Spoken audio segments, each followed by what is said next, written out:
Counselling और educator के तौर पर पिछले 15 सालों से काम कर रहे हैं। आपको इन 15 सालों में क्या अनुभव हुआ कि महिलाओं की समस्या क्या है और बच्चों की समस्या क्या है, जिस पर सरकार को और हमारे समाज को काम करना चाहिए? ये मेन समस्याएं हैं। मुझे लगता है महिलाओं की तो सबसे हर चीज का मुझे जो रूट लगती है ना, वो एजुकेशन है।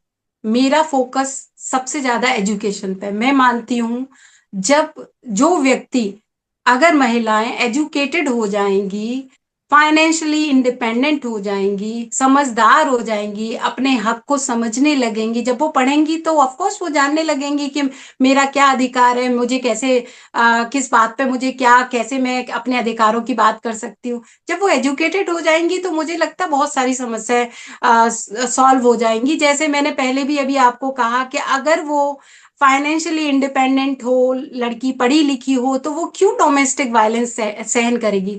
आजकल आप देख रहे हैं ना केसेस कि भाई महिलाओं ने ऐसा कर दिया, महिलाओं ने डाइवोर्स के फाइल कर दिया या ये।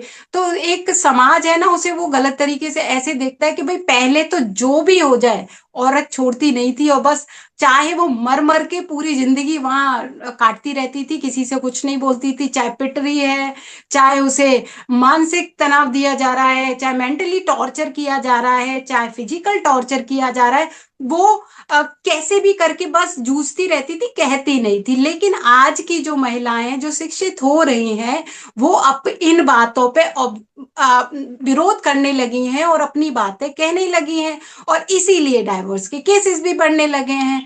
क्यों कोई भी इंसान किसी भी तरह की परेशानी झेल के जीवन जिए। जो जो इंसान होता है, ह्यूमन बीइंग है, हर किसी का फर्स्ट पहला जो अधिकार है वो ये है, उसे खुश रहना चाहिए और उसे स्वस्थ रहना चाहिए। तो खुश रहना तो सभी का अधिकार है, चाहे वो महिला हो, चाहे बच्चा हो, पुरुष हो।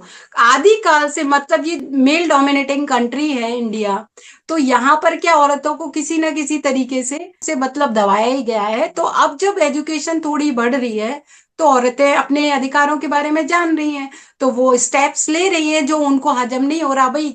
इक्वालिटी किसी को हार्डली, जब आपको 100% कोई सर्व करने वाला मिल जाए और फिर वो आपको अपोज करने लगे आपकी बातों पे, तो ऑफकोर्स बुरा तो लगता ही है। तो इसीलिए जो पुरुष प्रधान समाज है उसको बुरा लग रहा है कि भाई सालों से तो ये चुपचाप से हमारा काम करती थी, गालियां भी खा लेती थी, रिस्पेक्ट भी झेल लेती थी, और हमारे कहने पर सब कुछ करती थी, अभी अपोज क्यों कर रही है। तो जब महिलाएं जागरूक होंगी शिक्षा से, या कोई भी जागरूक होगा, मैं महिलाओं की बात नहीं कर रही हूँ, चाहे पुरुष हो चाहे बच्चे हो, कोई भी हो, जब वो पढ़ेंगे, अपने अधिकारों के बारे में जानेंगे, जागरूक होंगे, तो वो अपोज करेंगे। क्यों सहन करेंगे वो, बताइए। क्यों करेंगे? बिल्कुल। सहन नहीं करेंगे ना। जो गलत है वो तो गलत है, किसी के लिए भी हो। तो इसलिए आजकल वो करने लगे।